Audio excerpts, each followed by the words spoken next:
Hello everyone and welcome to Off-Road Adventures. Today we're going to be doing a little bit of after trail care. We're going to get all this mud off and check on a few things to make sure this truck runs strong for years to come.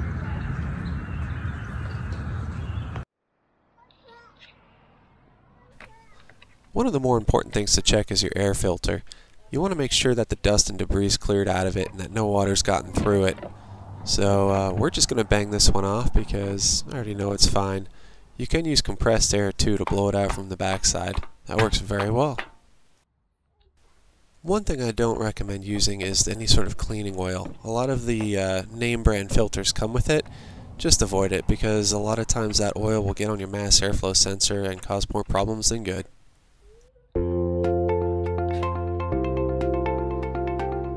So here's a few before shots. Now normally you'd want to clean your truck as soon as you get off the trail, that way the mud just kind of comes off nice and easy.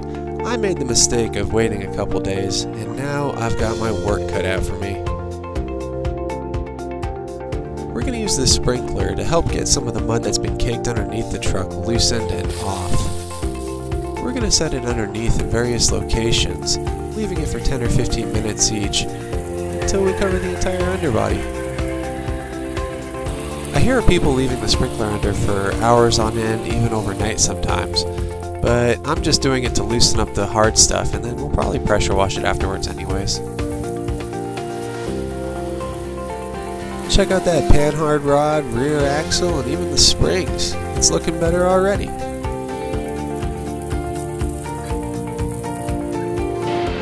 Now I know for a fact that my air intake is sealed completely because I've done the work myself. But when you're washing your engine bay, you want to be very careful not to get any water into your air intake, because that can do some serious damage. You want to avoid stuff like that, any sort of electronics, such as fuse boxes or control units. Just be careful, and always do it when it's cold. You don't need any metal cracking when you're doing this. I'm not going to show you guys every single nook and cranny on the FJ, but any sort of hole like this that opens up into the body panels or into the frame, especially on the Toyotas, is very important to clean out.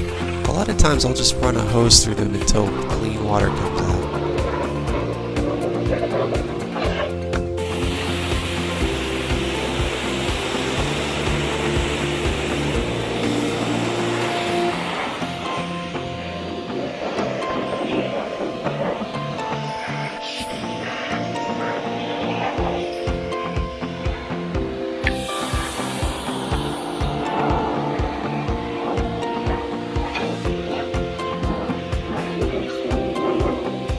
Getting the mud off of your suspension, your drivetrain, your brakes, and any other components that move and operate will really help prevent premature wear. For that matter, tomorrow when I'm done with this, I'm going to be bringing it into the shop and greasing all the ball joints and zerk fittings we can find. Some other things to look at after your trail ride include double checking your tire pressures.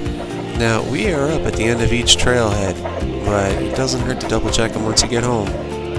After you're done cleaning your suspension components off, look for any damage, stuff like cracks or loose joints or bent rods.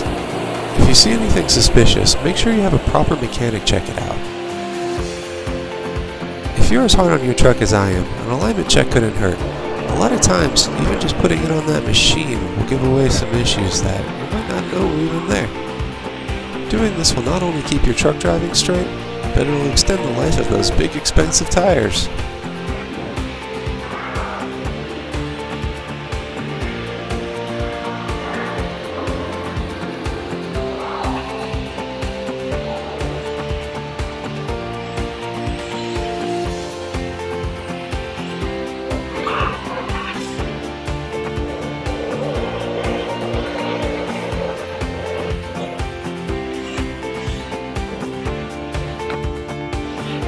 Now that we got most of the chunks off the bottom, we're going to do one more pass with the pressure washer before we scrub it.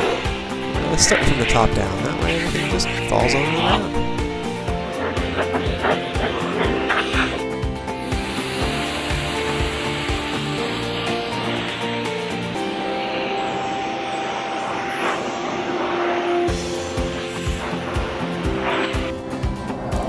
use a little bit of Meguiar's Gold Class car wash because that's what we had on hand. There's a lot of car wash soaps and general purpose cleaners I've seen people use. If you've got a favorite, leave it in the comments and I'll give it a shot.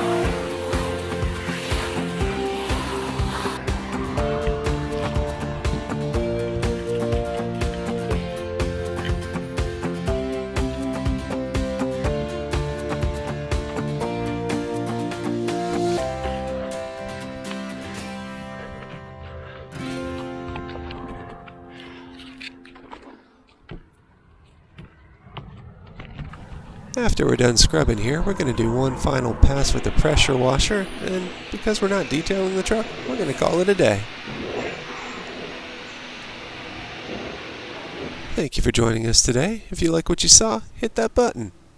If you have any suggestions regarding this or future videos, drop us a comment. Until next time, we'll see you on Off-Road Adventures.